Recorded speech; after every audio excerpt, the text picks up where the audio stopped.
में तलवारें, सिर पर नीली पगड़ी और उत्तराखंड में बढ़ता तनाव। आखिर कौन है ये निहंग सिख जिनके उत्तराखंड पहुंचने से पुलिस और प्रशासन अलर्ट पर आ गया?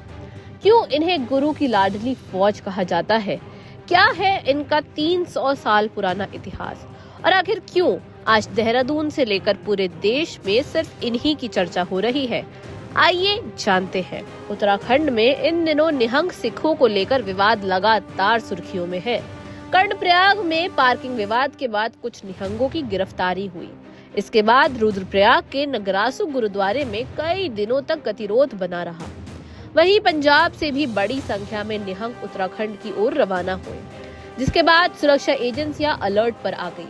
ऐसे में सबसे बड़ा सवाल यही है कि आखिर निहंग सिख कौन है? दरअसल निहंग सिख धर्म का सबसे पुराना और पारंपरिक योद्धा समुदाय माना जाता है। इन्हें गुरु की लाडली फौज और अकाली भी कहा जाता है।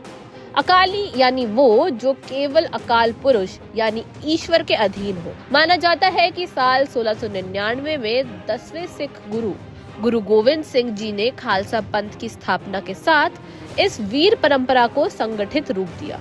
उनका उद्देश्य ऐसे योद्धा तैयार करना था जो धर्म, न्याय और कमजोरों की रक्षा के लिए हर समय तैयार रहे। निहंग शब्द की उत्पत्ति को लेकर अलग अलग मत है। कुछ इतिहासकार इसे फारसी भाषा का शब्द मानते हैं, जबकि कई विद्वान इसे संस्कृत के निशंक शब्द से जोड़ते हैं, जिसका अर्थ है निर्भय, यानी एक ऐसा व्यक्ति जिसे किसी भी खतरे या मृत्यु का भय ना हो। यही निर्भीकता निहंगों की सबसे बड़ी पहचान मानी जाती है।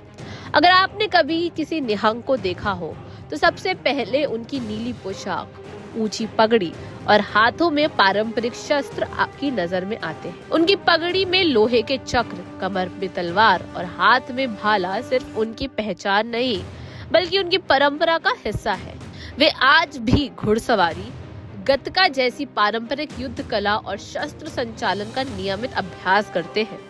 इतिहास में निहंगों की भूमिका बेहद अहम रही है। मुगल शासन के दौरान जब सिख समुदाय पर लगातार हमले हो रहे थे, तब यही योद्धा सबसे आगे खड़े हुए।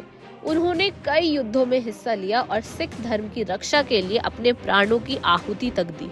बाद में महाराजा रणजीत सिंह के शासनकाल में भी निहंगों ने सिख साम्राज्य की सुरक्षा में महत्वपूर्ण भूमिका निभाई।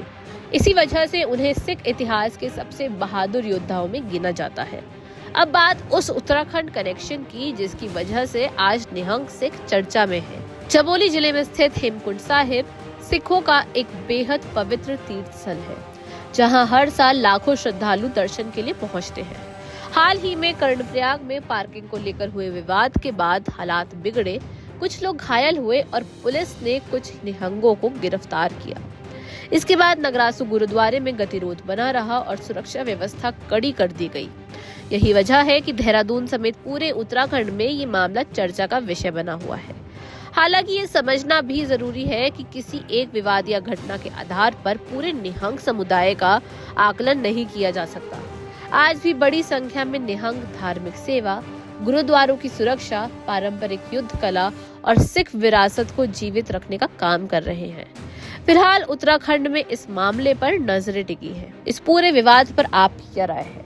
हमें कमेंट बॉक्स में जरूर बताइए और देखते रहिए वन इंडिया हिंदी।